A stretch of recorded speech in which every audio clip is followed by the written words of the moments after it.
Good afternoon. I'm CSUMB President Eduardo Ochoa, and I would like to welcome all of you here for this community dialogue on immigration. This is a subject with a long history in the United States, which truly is the nation of immigrants, except of course for Native Americans who were here all along. It was George Washington who said, "I had always hoped that this land might become a safe and agreeable asylum to the virtuous and persecuted part of mankind, to whatever nation they might belong." In many ways, our state of California has assumed a unique role in living up to this vision.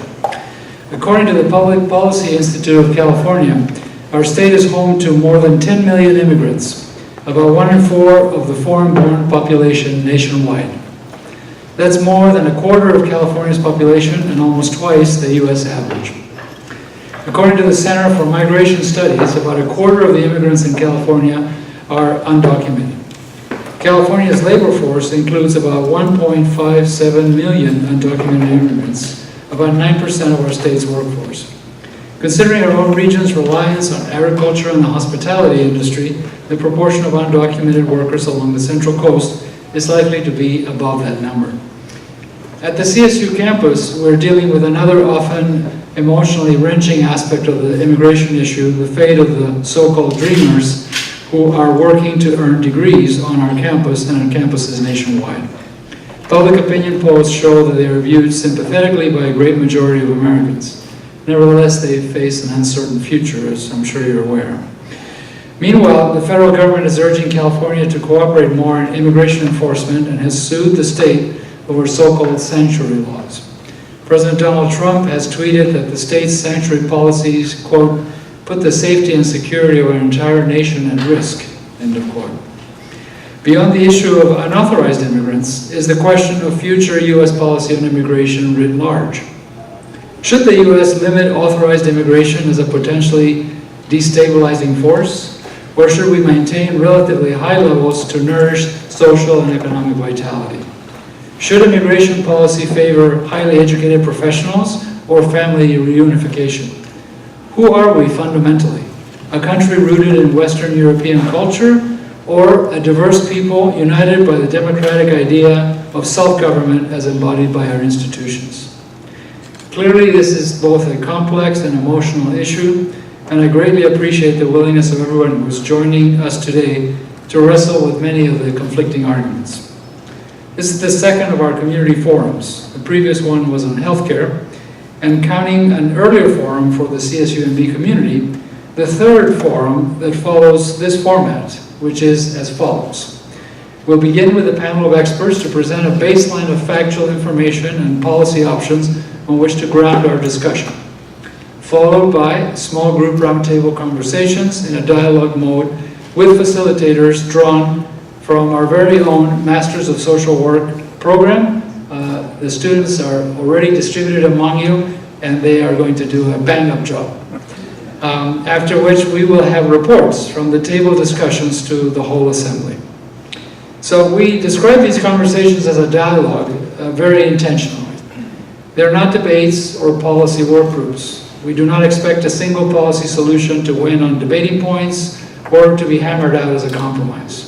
Instead, the outcome we hope for is that everyone here will have a chance to learn about the facts of immigration, to reflect on and express in a thoughtful, measured way how you respond to those facts based on your values, to have your views heard and understood by others who may not agree with them, and for each of you to have likewise heard and understood the views of others.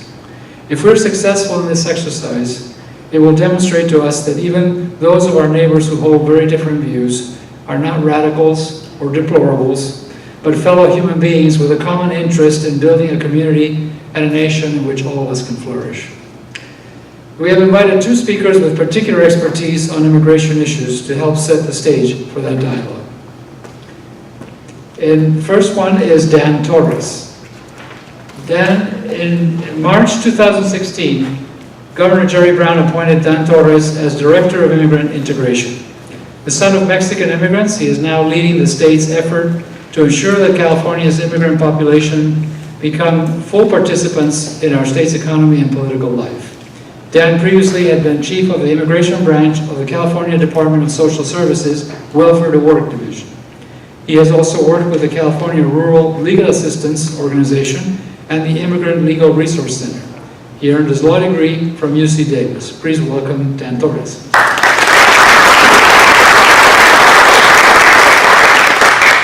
And our second panelist is David Henderson. David Henderson is a research fellow with the Hoover Institution and a professor of economics at the Naval Post Graduate School. He is editor of the Concise Encyclopedia of Economics, which communicates to a general audience not so concise, which communicates to a general audience what and how economists think. His writing often focuses on the unintended consequences of government regulation and spending, and on the power of freedom and free markets to solve people's problems. A frequent speaker on news and talk shows and at universities nationwide, David earned his PhD in economics from UCLA. So welcome, David.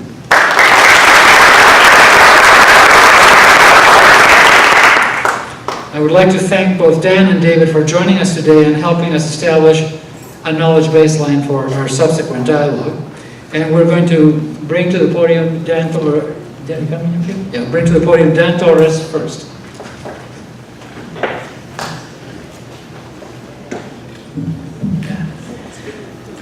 So I'm going to begin by providing you some data and give you sort of the lay of the land of California when it comes to painting a picture of what immigrants look like in California. And Dr. Ochoa provided some of this similar information in his opening, but I wanted to revisit that because I think it's going to be informative in your conversations at your tables.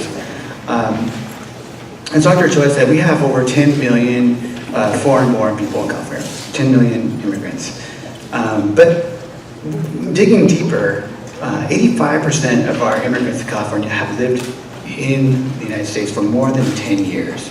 So I want us to think about that because as we're thinking through policy options and debating through different options, I want folks to think about how rooted immigrants are and how long they've been here and what that means in their day-to-day lives, whether it means having a home, having a job, having a business, being married to someone else who's lived here even longer, and having those interconnections in our state. 50% of California's children have at least one parent that's an immigrant, and about 90% of those kids are US-born citizens. Again, the interconnections, how interwoven people are in California is really an important part of this conversation today. And as Dr. Ochoa said, in terms of statuses, this gets very complicated. This is going to be part of I imagine your conversation today about comprehensive immigration reform.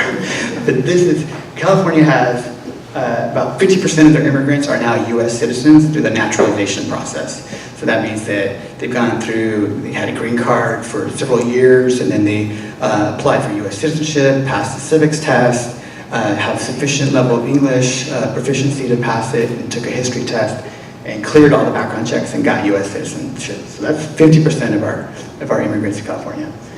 About 26% have a different status. Most of them have green cards, they're lawful permanent residents. Some may have others in forms of visas, but they're here with lawful status. And about 25% of our immigrants are undocumented. And so that's the 10 million we're talking about. Think about how they're connected to your communities. Again, they don't just marry amongst themselves. They're part of our families. They're married to other U.S. citizens. They're a co-worker. They're our neighbors. They're our students. They're people who are very much part of California's fabric already. But given the complexities of our immigration laws, it's a big challenge to move the needle on 25% who are undocumented. We haven't had a comprehensive immigration reform law since 1986. So remember the data, the first point I made earlier, that 85% of our immigrants have been here longer than 10 years. A big chunk of the 25% who are undocumented have also been here over 10 years. And there's no relief in sight. We have these debates all the time about comprehensive immigration reform, but there's no relief in sight. So let's go to the next slide. Meanwhile, the 10 million California are living their day-to-day lives. They're producing, they're contributing to our state in so many different ways. Immigrants, their share of California's gross domestic product, the output that they contribute to California, is 31% of our gross domestic product. And remember, we're the 6th largest economy in the world. So almost a third of what they're producing is contributing to our GDP. That's a powerhouse group of people. They're contributing $56 billion in federal taxes, $26 billion a year in state and local taxes, and they amount to about 34% of our workforce.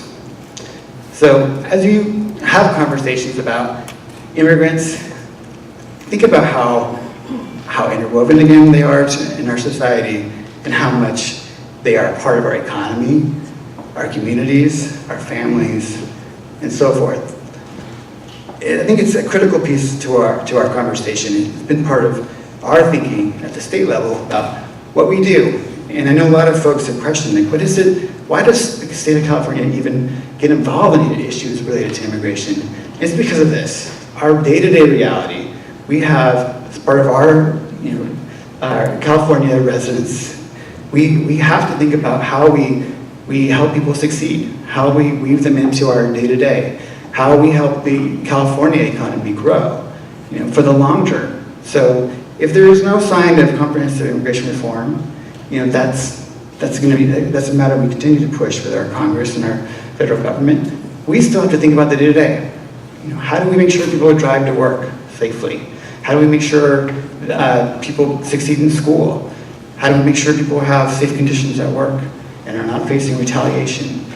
Those are the kind of questions that we deal with at a state level, because that's part of the long-term vision for California, making sure that everyone has the ability to go to school, work in safe conditions, and have a chance at success, recognizing that they've been here many years and they will likely be here many more years to come. And there's no particular solution of just to deal with immigration in California. We can't just buy into an idea that people can be deported without massive consequences to our communities.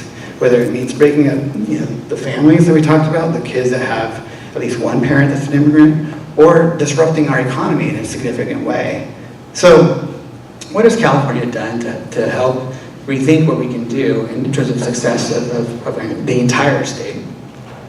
We've made significant investments in trying to look at the pie showing you the different legal statuses. We put some money forward to help people explore whether they might have a legal status available that they weren't aware of. Last year we invested $20 million in DACA, legal services funding, to help those DACA recipients that previously had status renew their status before the program had been rescinded. We continue to help people with naturalization applications. We put forward $48 million in this year's budget to help with legal services that help people naturalize and also get due process if they should be placed in deportation proceedings. And that includes folks that, again, have been here for many years with lawful permanent residence, including veterans who are lawful permanent residents who are facing deportation because they didn't naturalize, but they still have their green cards and maybe got in trouble with the law. We're trying to help do outreach to veterans around the state to make sure that they secure their status by becoming U.S. citizens. In the areas of education, we've passed laws to help students that have gone through high school in California get access to college and pay in-state tuition, and to seek private and public loans to pay for college. In the workforce arena, we've passed laws to help immigrants who are working but face retaliation when they complain about workplace conditions. Retaliation in the sense that their immigration status is used against them when they complain about something else. We've passed laws to make that retaliation illegal.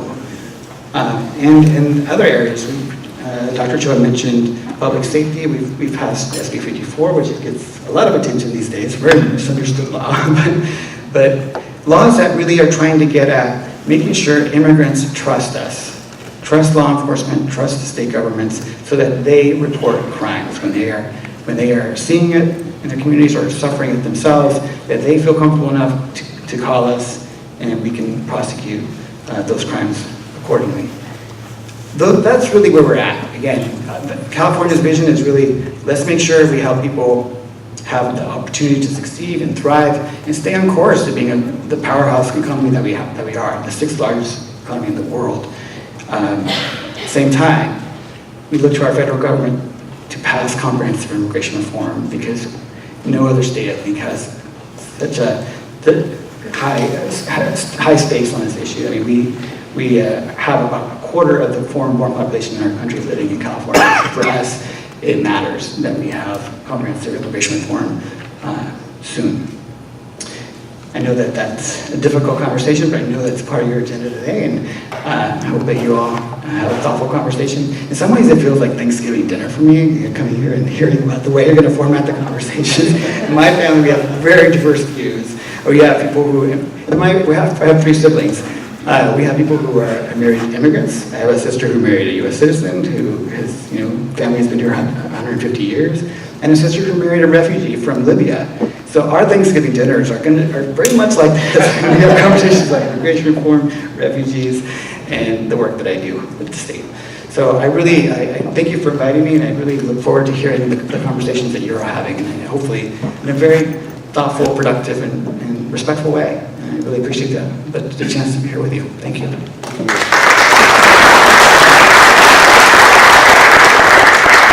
Thank you, Dan. And now we're going to hear from David Henderson.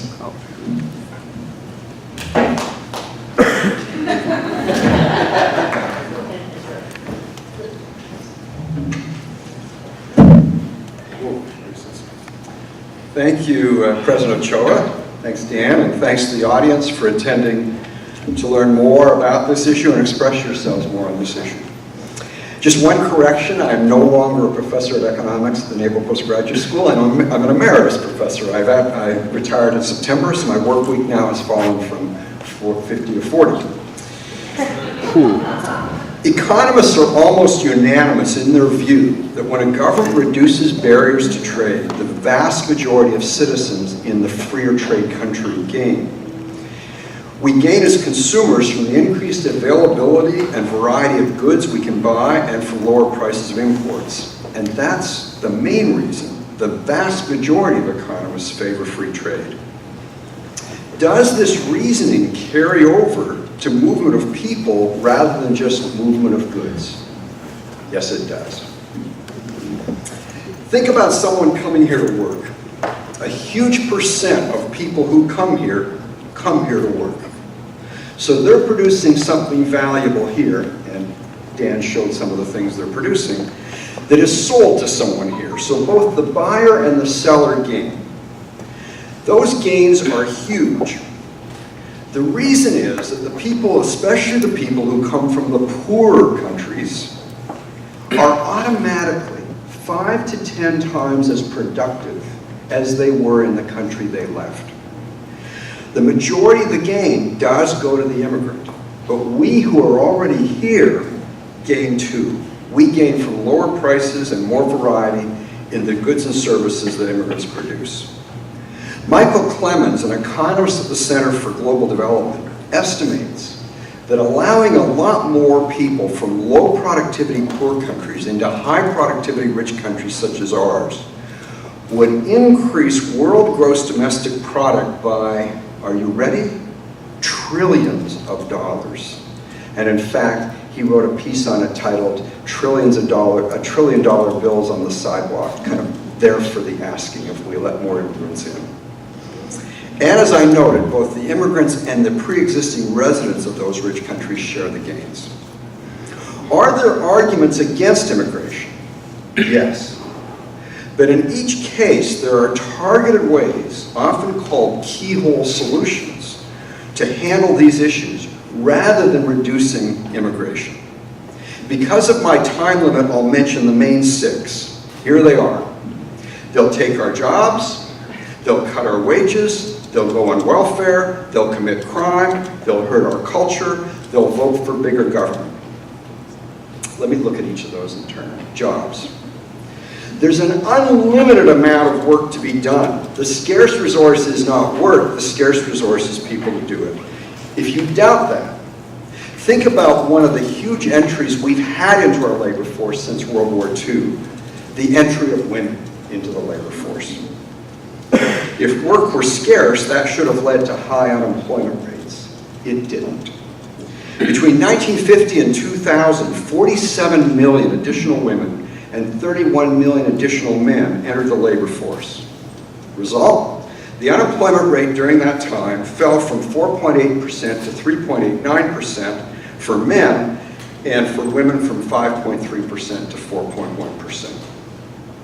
The same has happened with immigrants. We have a record number of immigrants and the lowest unemployment rate in 17 years. Let's look at wages.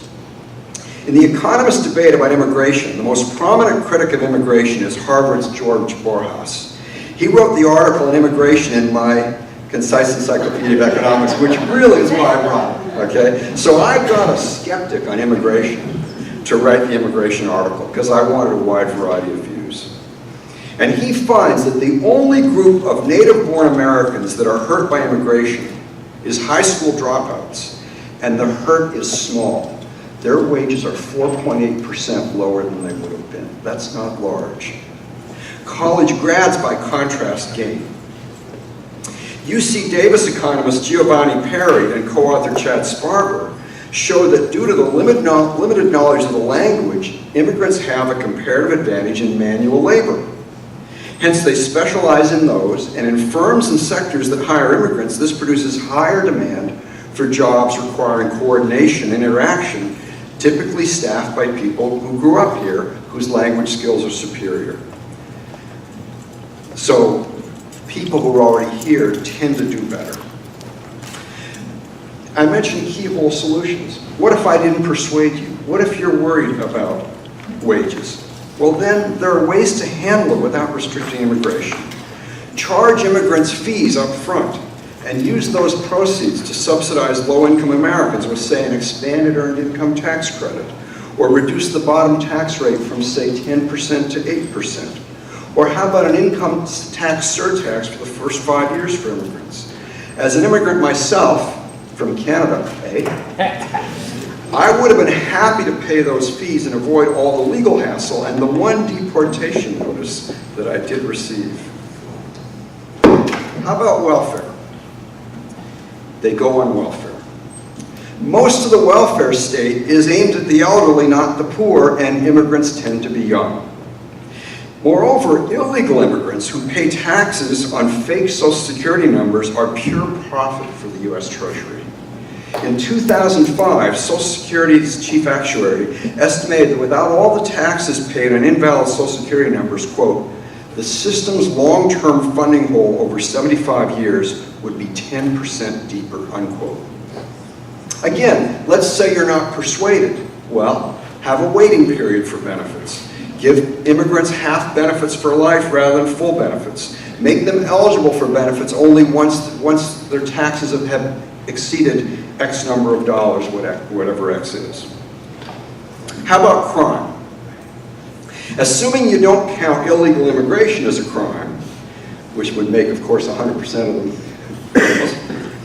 immigrants, illegal and legal combined, commit crime at a lower rate than native-born Americans. 6.4% of inmates in all prisons combined are non-citizens. In 2010, 7.3% of people living in the United States were non-citizens. So they're actually underrepresented in prison. Moreover, I think any reasonable immigration policy should exclude those guilty of serious crimes, and we can argue about what serious is. How about culture? One of the main concerns I hear from people who are nervous about immigration is that immigrants won't speak the dominant language, which is English. But here are some facts. It's true that only 23% of Hispanic immigrants speak English well at the start, but that changes over time. 88% of second-generation Hispanics speak fluent English, and 94% of third-generation Hispanics speak fluent English. Again, if you're not persuaded by that, there's a solution short of restricting immigration. Have an English proficiency test. Do for immigrants what they do for citizens. Have a cultural literacy test. By the way, I'm not advocating that. I'm just saying that's way better than kicking them out or not letting them in. And finally, how about voting? Immigrants tend to vote less. It's projected that in 2040, whites will be about 1/3 of California's population, but about 53% of its voters. So that voting thing is really not much of an issue in my view. But again, if it is an issue in your view, there's a solution.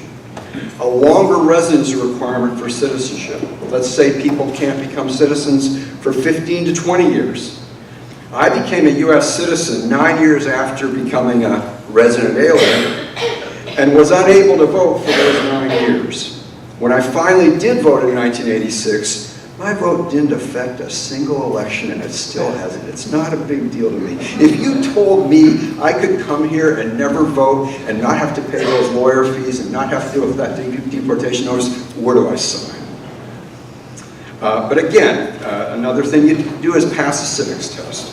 Or you can vote when your lifetime taxes paid exceeds some number. Let me sum up. Substantial increases in immigration create huge gains on the orders of trillions of dollars annually. We shouldn't be throwing away those gains. Some objections to immigration, such as the idea that they'll take our jobs or they'll cause our wages to fall, have little evidence to back them.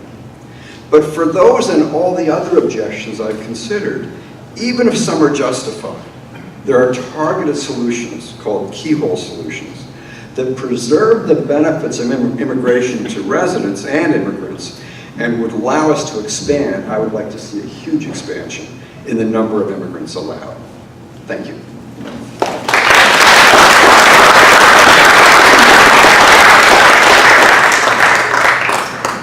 Okay, well, with that relatively concise coverage by our two panelists, we're going to turn it over to you now. And your facilitators at your tables are going to help get the conversation started. They have a few questions to get you going, but if you don't like any of those questions, you can move on to the questions you would rather address. So we'll do that for a while, and then we'll reconvene, and we'll get reports back from the facilitators about how the conversation went at your table. And then we'll have at the end of it, we'll have a Q&A session with our panelists. So go ahead, thank you. Just gonna get our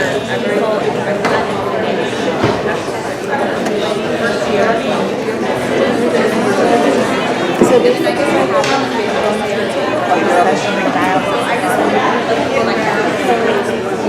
All right, we're ready to begin the reporting part of the program. So I'm going to, the table that wants to report, any table that wants to report, just stand up and make yourselves notice to me, and I'll point to you, and a mic will be taken to you, and you can share with the group. So who wants to go first? Okay, we got one over there.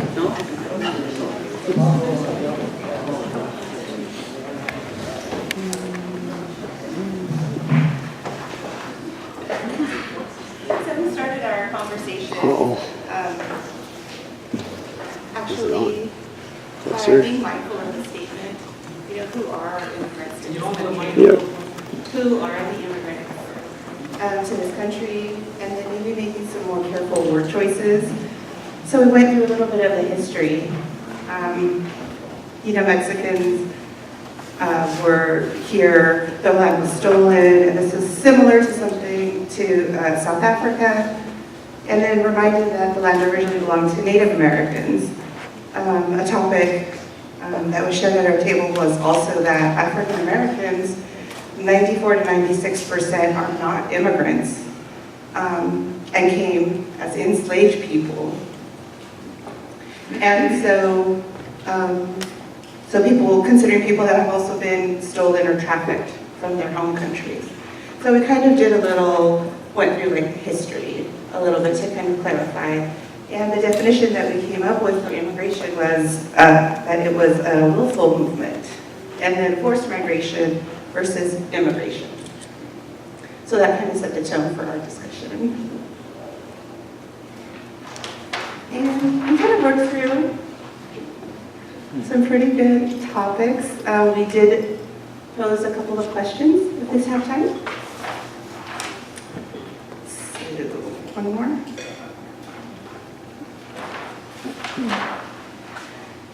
So we looked at it sort of like a humanistic and a human rights issue. So again, forced migration versus immigration, and then the economic warfare, which was, we considered both global and domestic. So the question that we developed from that was, that we would like to ask, is if you can speak to the human rights issues implied in this discussion, specifically of forced migration due to economic warfare, both domestically and abroad.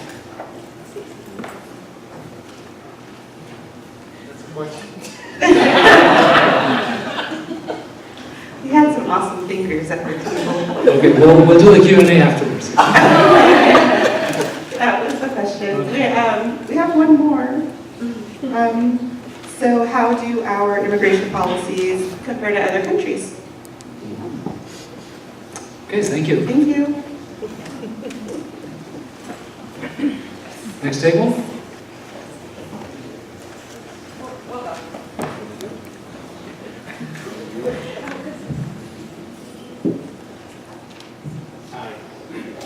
Good evening.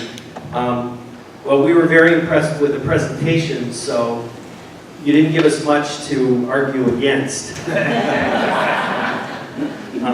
Fortunately or unfortunately. So we went down through the questions pretty systematically. In regards to relying on undocumented labor, we felt that it was economically important. We lacked the workforce to be able to do the jobs that we need to do at all levels of our society. So I think we have no choice. We have to have immigrants to come and be part of our larger community. And we're richer culturally, spiritually, economically as a people and as a nation when we bring people from all over the world to be able to share in this American experience. That's what we're founded on, as you said, Eduardo Ochoa. So we also would lose taxes when there's no immigration, as you stated so eloquently.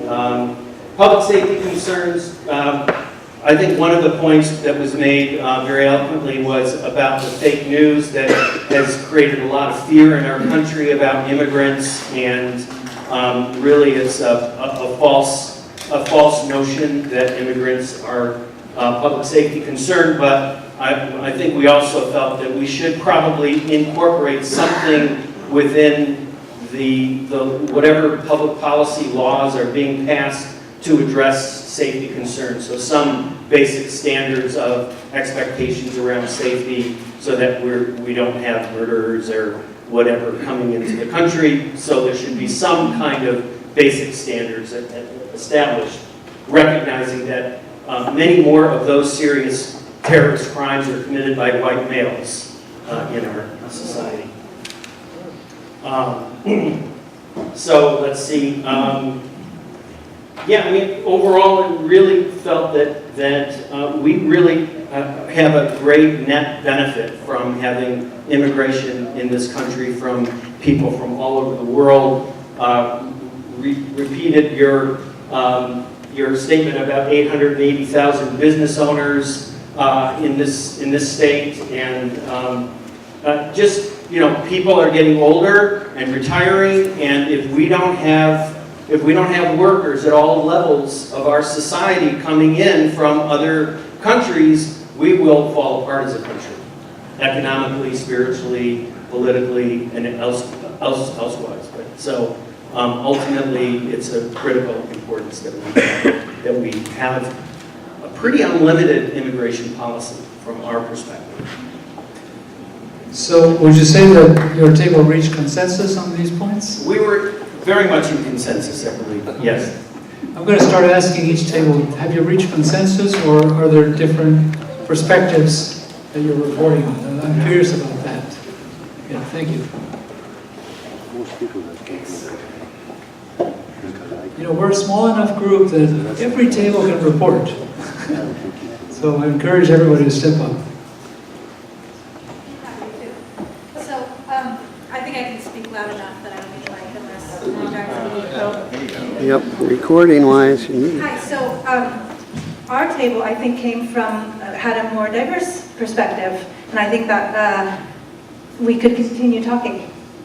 We didn't finish talking, we only got through maybe 3 questions. So, things that we had questions about, that we talked about, was wanting to know more about immigration policy to begin with. That some of us felt like we didn't know enough to be able to answer questions. Some of us felt that it was hard to find jobs if we were not bilingual, if we were not an immigrant ourselves, and that we were struggling with that. And it raised questions for us about immigration in general. And we had questions about what public safety meant, and not consensus between us about what that meant. Does it mean human rights? Does it mean safety in terms of people who are here and are threatening safety for each other? Does that mean making choices about who comes here and who doesn't? Does that mean that we should deport many people? We did not have consensus on that, and we continued to talk about that quite a lot. And we talked some about different perspectives on what perspectives we were going to take. Are we going to hold dear that people should come and follow rules, as we would do if we were to go to another country? Or we were going to hold the sanctity of a family as our main priority? And we shared that struggle between each other. Thank you.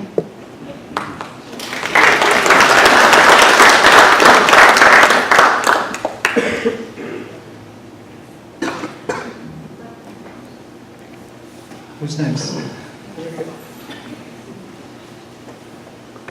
Buenas tardes. Mi mesa tuvo muchos puntos interesantes. No quiero decir que es la mejor, pero tuvimos muy buenos comentarios por los participantes. El primero fue que estábamos platicando de cómo se beneficia el estado de California de la gente que es inmigrante y que viene y trabaja en el país, en el estado, perdón. Y un participante me dijo que no importa si eres documentado o indocumentado, que al final de cuentas todos pagamos impuestos.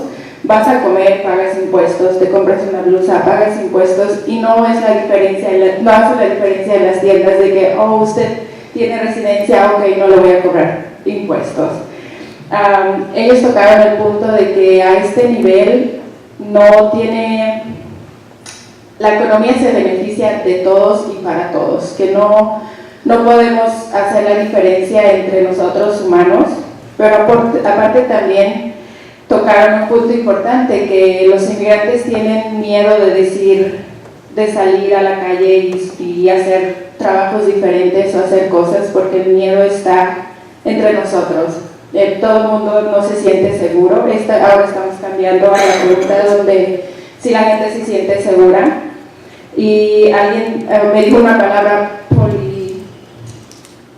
poliligra, y es como ellos definen que la policía está participando con ICE en California. Y aunque California se está hablando que es un estado santuario, la gente tiene miedo y ellos saben que la polimigra, que no le puedes creer a la policía.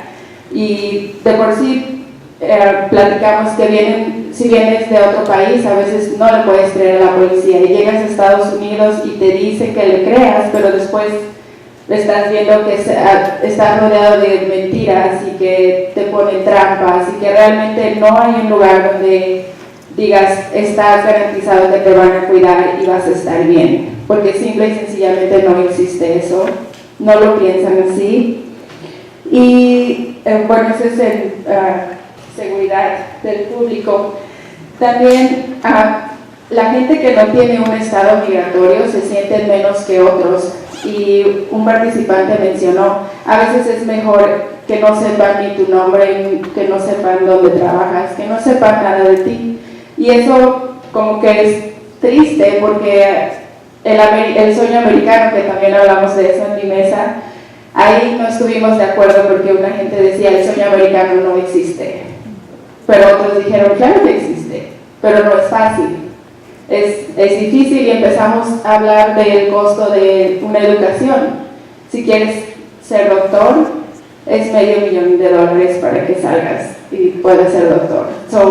La gente elige carreras cortas o carreras técnicas, no quieren hacer el doctorado, no quieren hacer algo más por lo mismo, porque, quieres hacer tu sueño americano, te va a costar y mucho, porque no es fácil. Pero como decía, unos dijeron que el sueño americano sí existe y otros que no, y eso fue divertido hablar de eso en mi mesa. Sí. Oh yeah. So, I'm sorry. So with my table, we're talking about the state of California and how we all benefit from the our economy that we are in. We have a very good levels of economy among the nation. So we were saying that it doesn't matter who you are, where you work, what you do. We all benefit from it because we eat, we go places, we eat at restaurants. The money and the taxes that you're paying, they're staying here on the state, you know? There is no difference when you are someplace and like, oh, do you have legal documentation? Okay, so then you're paying taxes. You're not, okay, you're not. So we were talking about how it's just a benefit for all, that these people come and work and they live here, they eat here. It's not like they're taking the money or anything like that. So we were saying that California is a very strong economy for the same reason, because the money is here, the people is here. And then for safety, we were saying the people is not feeling safe even for the police, and that's because the police is working with ICE, or police is doing the job the ICE supposed to be doing, and that is creating a lot of fear. One of the participants was mentioning the Fresno County, they're actually, the police is doing what ICE is supposed to be doing, and people just don't want to trust anyone. There is no place for them to go and seek shelter. There is no place for them to be like, oh, I want to be fine here. If I reach out, they're going to help me. That doesn't exist for what I understood with my participants. And this term called, polymigra. And that's, the police that's the name now, because they are being ICE at this point. And then from then we worked to they're not feeling safe and feeling fair. We went to the American dream, how hard it is to get the American dream. And on my table there is some people that say no, the American dream doesn't exist, but then others say yeah, it does exist. And we start talking about how hard it is, like if you want to get your American dream and be a doctor and be an engineer, you have to get in debt with a lot of money on your loans if you want that. That's what for some people is the American dream. But then from the other side is like if you rather don't get in debt for so much money and then the American dream doesn't exist. They make it really hard for people who are first generation or don't have the income to actually pay for their school. And then somebody said something really interesting, that it's better to live on the shadows and don't let them know you're here, don't let them know who you are, don't do anything to make yourself pop out, because it's not safe. Yeah, thank you.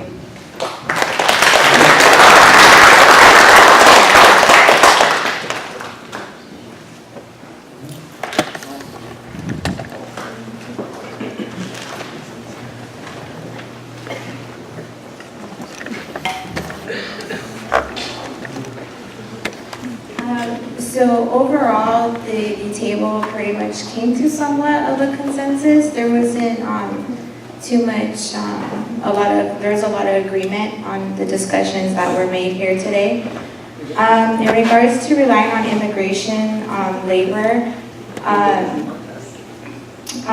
there was, it was said that it's difficult not to rely on them for labor, and it's practical in this country or in this county because there's a lot of agriculture here. In regards to costs and net benefits, it's perceived that immigrants are taking money from the citizens, but in actuality, they're creating revenue for the United States. And public safety concerns, it was mentioned that a driver's license is a great way to secure, like in regards to like a safety factor on both ends. It kind of gives the person identification and also protects them with like law enforcement and so forth. We also discussed media and how it plays a role in, or a huge factor in the perception of undocumented individuals. And more information is needed, more education, more facts, more numbers need to be expressed and exposed. Also, much like Martha mentioned, on the spotlight when it comes to undocumented individuals, there's a fear. A lot of the times that we discuss that they live in fear, and especially for the children.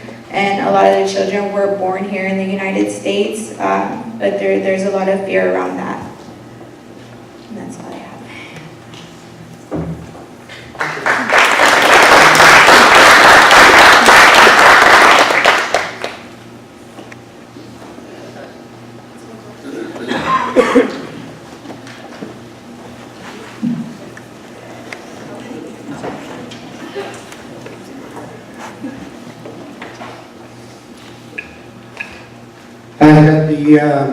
I had the pleasure to share the democratic process here with these folks.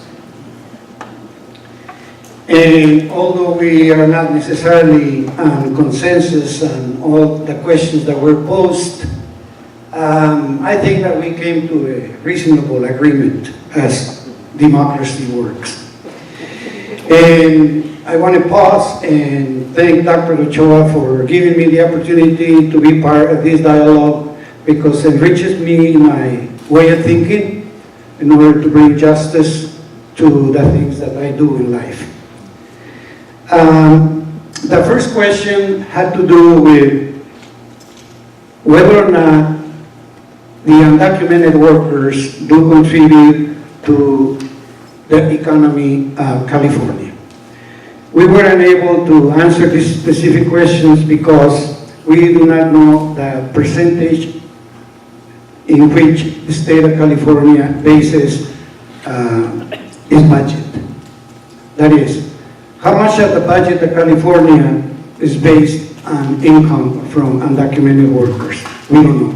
Perhaps if we learn that question from Senor Torres, now that the Office of Integration of Immigrants is being established, that will help our citizenship or citizenry.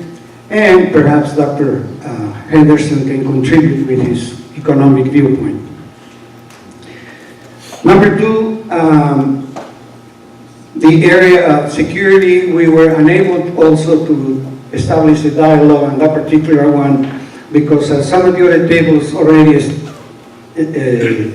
said it's difficult to say which particular point of security we are talking about. Number three was very simple for us, not even discussed it because we said, Dr. Henderson already answered that question. So we can applaud him. He made our job easier. And in terms of the levels of immigration, how much have varied throughout history of the United States, Torres, which is a student of the Naval Immigrant Resource Center, knows well the waves of immigration that this country has suffered, because through their publications, they have done an enormous job in research about the life of immigrants in the state of California, if not in the country. So in few words, the ways of immigration have ever been to the needs of the economy of the countries, whatever countries there are. And last one,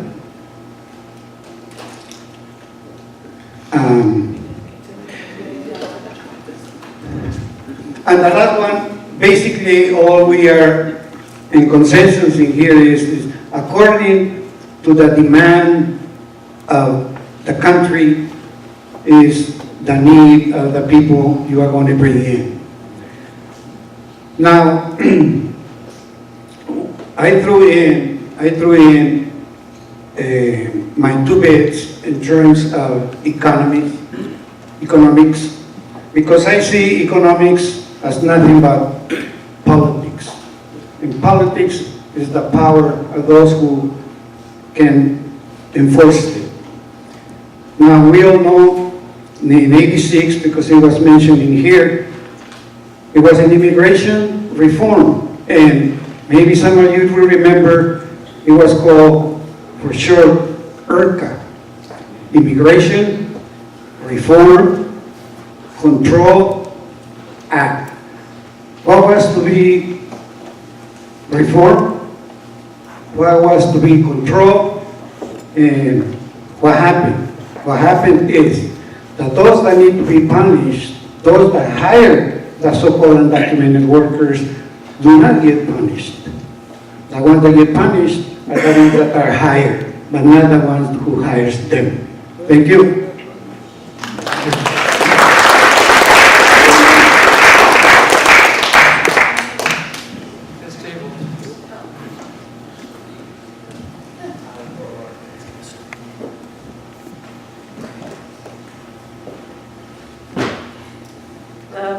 So we also said a lot of similar things to other tables when it comes to the California relying on immigrant labor. We said it depends on what the priorities are, and we would be in trouble if we didn't, especially after the last presentation, the first presentation that we saw. We went off of a lot of those kinds of numbers, and the reality is that we are all immigrants. When it came to the public health, we talked about law enforcement and how they don't check or a lot of them don't check documentation when it comes to pulling people over. And we also talked about, let's see if I can, people being, everybody being afraid or being kind of nervous about law enforcement. And we need to understand that it's not just immigrants, even though that makes it a lot worse, to be paranoid about all of that kind of thing. When it comes to cost and benefit, we said it's hard to track the costs, and there are multiple answers, multiple different benefits and costs to everything. And we had a hard time with I think it was the question about the level, and we talked more about balance, and which I think a lot of the last script talked about was the idea it varies and there's different balance over time. And it depends on the country's specific need, and it's the rate should be more fluid. It could be too low and too high. And yeah, that's the last kind of stuff we talked about. It's good to have diversity, and it's good to have a different flow of immigration. We mostly came to a consensus, I believe. There wasn't too much debate, and that's it.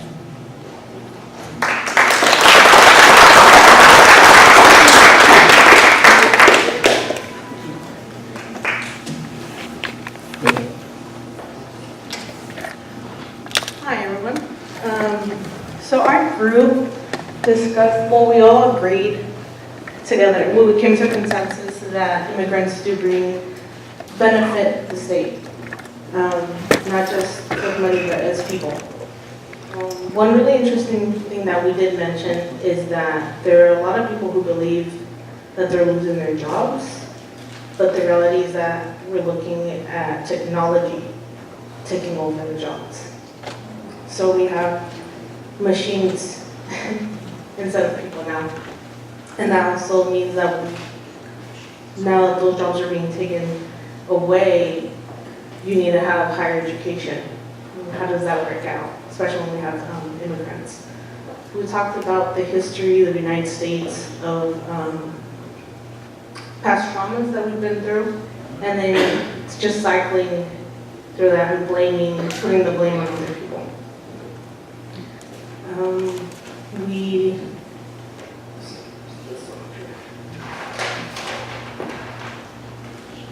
We just talked about a lot of misinformation and public safety. So we were discussing that if we want to get rid of, so we want the country to be safer, and then we would have more immigrants come in since they have a lower rate. Thank you.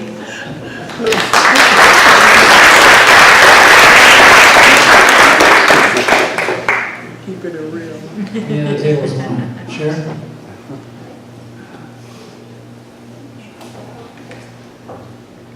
Okay, there's one there. Good afternoon. Buenas tardes todos. René Casas here with California State University Monterey Bay Service Learning Institute. Thank you all for the opportunity to be here and share. Thank you all for the panel. That was really excellent. But it would have been really good to have somebody that's on the ground doing community organizing up there to let us know firsthand what it is to be on the ground working with folks around immigration issues. Really good information though. Thank you. Gracias. So before I go ahead and I talk around public safety, I just want to go ahead and acknowledge and honor immigrants that have came here, both undocumented and documented, that have made America such a beautiful melting pot, a society where our children could dream, a society where we could work with one another, and a society where we can establish policy that's going to be good for everyone. So in regards to the question around public safety, we feel that as a table, beautiful minds working together, that as far as public safety, it would be more of the interest of the public safety for the folks that are coming undocumented. The fact that a lot of them are being exploited, the fact that a lot of them don't have the right health cares, the fact that some of them come through avenues where they don't have enough resources and or water to cross the border and end up passing away. So, I just want to go ahead and acknowledge that too. And as far as when we're getting to the questions around policy and policy change, it's also important to bring the folks that are being impacted by these policies into the conversation. Far too many times folks are on the menu, but they're not on the table discussing these different issues. And I just want to go ahead and recognize that because that's what we're at. We're out here to learn from one another, right? And I'll go ahead and I'll stop there. So I just want to thank you all for the opportunity, and I'm going to pass it over to our beautiful facilitator, Brenda.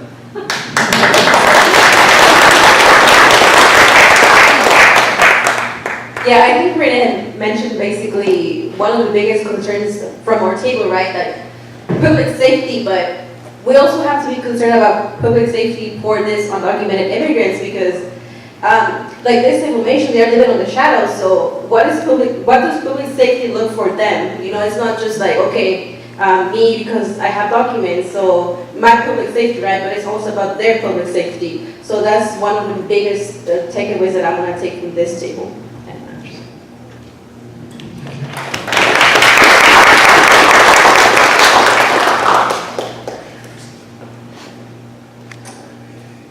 Okay, so we've made a little bit of a change on the fly in the structure of today's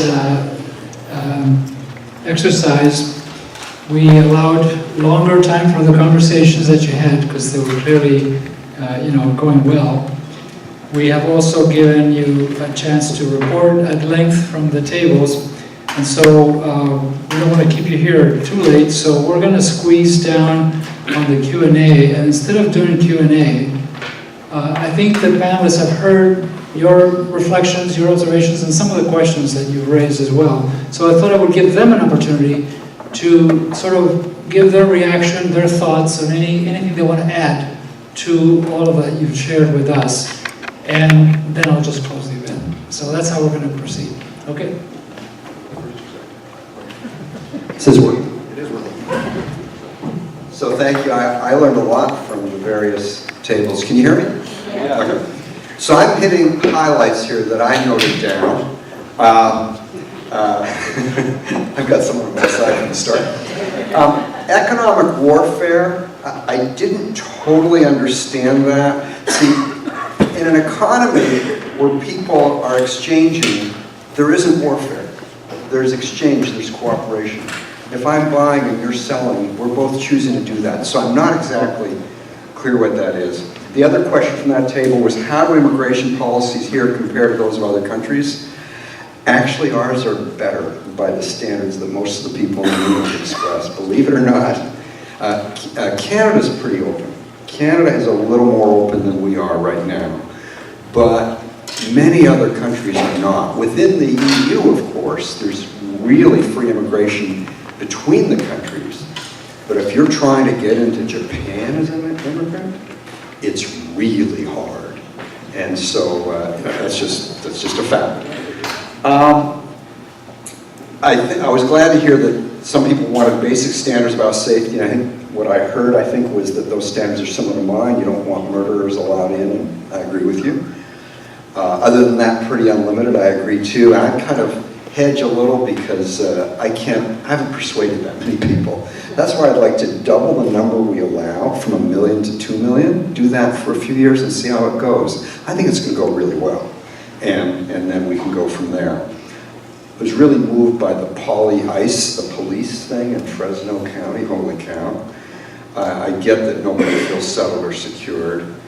I also agree that immigrants contribute a lot, and I had talked about that.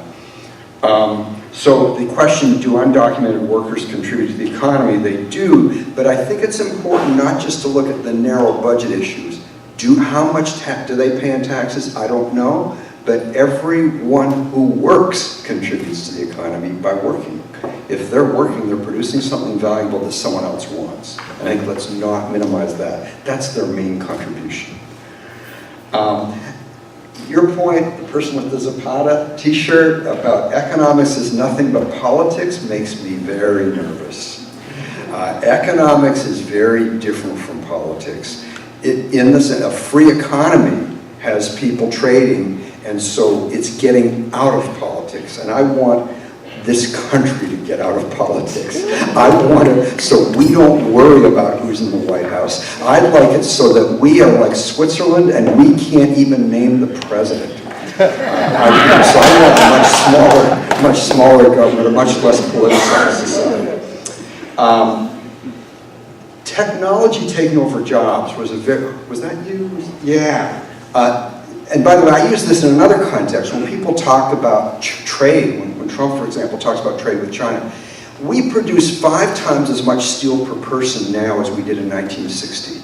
5 per person working in steel. 5 times as many cars per person as we did in 1960. So it's technology that's cost those jobs, not mainly trade and not mainly immigration. But here's the good news. We find other things to do. Look at the fact that 40% of our workforce in 1900 was in farming. And they're not. It's now under 2%. And they didn't just not find jobs. We can't name the jobs. That's the essence of a free economy. We don't know what those jobs will be, but I'm willing to bet dollars to donuts that 20 years from now, our unemployment rate is still well below 10% and probably below 7%, because people will find those jobs. And by the way, I really agree about the issue of public safety for undocumented workers. That's important too. And if I didn't state a kind of a human rights view, I came here as an economist, but my own view, what animates me to speak on immigration, is my view that foreigners have rights too. Thank you.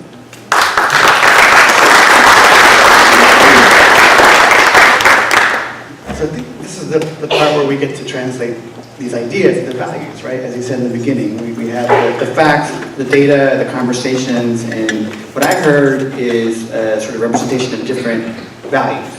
I heard a question about human rights and due process. I heard about public safety and feeling secure. I heard about inclusion. And I think you know, we are currently in a place and time where all those values are really being challenged. We're having to face new questions about what we really believe in and who we are as people. And I think immigration is one of those topics that really is forcing us to think about who we are as Americans. When it comes to how we fare with, you know, in terms of our immigration policies with other countries, I think you're right, and we do have a system that draws people from all over the world in a way that the other countries don't. But my benchmark isn't like the other countries. I want to be the best country that really draws the best people and does the best for its people. And you know, when I look at naturalization, for example, our country does not do a very good job of helping people naturalize. We only invest $10 million as a country to help people naturalize. California is investing $40 million right now trying to do that. I mean, we're ramping up our adult education system to provide more English learning opportunities and citizenship prep courses in a way that, you know, we're trailing behind Canada and Australia. They invest a lot more money in naturalization. So when we ask about why aren't people becoming U.S. citizens, part of it is the legal challenges, but it's also we don't invest in that process, and we should. When I think about human rights, you know, we're in a time now where our Supreme Court is curtailing the ability of people to get out of civil immigration custody. You know, they're limiting the ability to bond out of civil immigration custody. That's a human rights issue. And we're not in a good place right now when it comes to that. I think we could do far better and lead the world on international human rights standards when it comes to detention. Public safety, again, inclusion, I tie those things together because we're all in this together. And that was the whole point of the data that we talked about earlier, is how interconnected we are as a state. When someone doesn't feel safe and they see me getting victimized, I want them to call the cops. I want them to fear for themselves, you know. I want them to do right for all of us. The experience last year with wildfires was extremely eye-opening. I've been in this job in state service now for almost 3 years. You know, the experience leading up to election was one way, and then after election, people really have grown distrustful of government, including state government and local government. So when we were trying to deal with the wildfires in multiple parts of our state, people were not going to shelters because they were afraid about being asked about their immigration status. Instead, they were going to parks, they're going to the beaches, trying to get clean air and safety when they should be going to the shelters and again, you know, reporting out that they're there and that they're safe and telling the rest of the community that they're safe. We are not able to do that right now, and it's a different climate, and that affects everybody, and it should affect everybody. We should be concerned about that.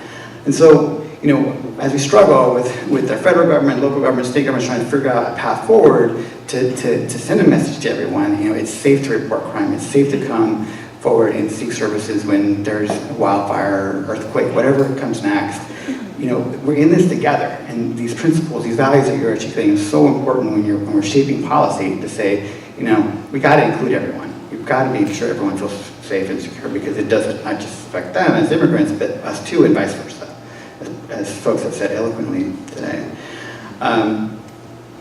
There's so much here we could talk about all night long, but I think, you know, I really appreciate the opportunity to hear from all of you. I come from a background of being a practitioner, a lawyer, an immigration lawyer, and you know, I know the complexities of immigration law, and I know folks have asked about that. It's a very difficult topic because we do have extremely complicated rules, and it reflects in the data that you saw that we still have 2.5 million people potentially that can't get access to legal status because the rules are so complex.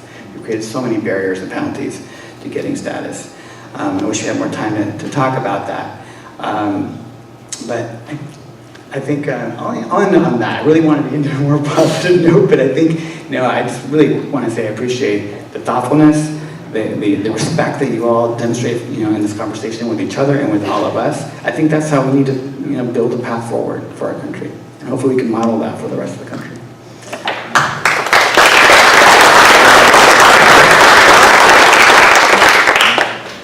So I get the benefit of the last word. You know, it's hard for, I can't pretend that I'm neutral on this issue because I'm an immigrant myself. I guess on the question of what is ultimately the essence of the United States, in some ways, I come from a country like Argentina that shared a number of features with the United States. At the turn of the century, immigrants were flipping a coin in Europe as to whether to go to Argentina or the United States. There's a lot of similarities in that both countries are countries of immigrants, and people came there pursuing the American dream, understood because American means the whole continent. It's just that in Argentina it didn't work, and it didn't work because the institutions were defective, and that's what's hampered the ability of people to fulfill their American dream in Argentina. The thing that's precious about the United States is the institutions that it has. We can certainly look at American history and find lots of times when we have fallen woefully short from our ideals, but I think I agree with President Obama that we are always trying to move forward to create a more perfect union. There is a tension in the ideas that animate the American experiment, there's a tension between the reality and the ideal that is what propels forward movement. So it is possible to read American history as a history of progress in human rights and in the advancement of freedom. And it is that idea and that aspiration that draws people from all over the world here. Immigrants, whether they're documented or undocumented, are kind of a self-selected subset of people. They're the ones that have the audacity, the drive to leave behind families and communities and risk it all to, as Leon Panetta puts it, to create a better life for their children. So I think that the United States has continued to nourish itself and reinvigorate itself by the influx of immigrants that come to this country. On the other hand, it's true that at times when there have been large surges of immigration, it creates dynamic problems. In other words, even if the transition from one state to another would make everyone better off, the pace of change may be too large in certain communities. Other things may be changing, like technology and globalization, and the loss of certain industries that make people fear change, and it's hard for people to distinguish or discriminate between what's the cause of the change, and they associate perhaps immigration with some of the things that are due to other factors. And so all of that has, I think, created some of the reaction against immigration in some sectors of our population. The only solution is to continue to dialogue in a thoughtful, reflective manner, to continue to give weight to evidence, to the facts, and to create that bedrock foundation of evidence to discuss what we value, what's important, how should we move forward. You've exemplified that today, and so I thank you for your participation. And before we conclude, I also want to thank the great work of our facilitators and the students.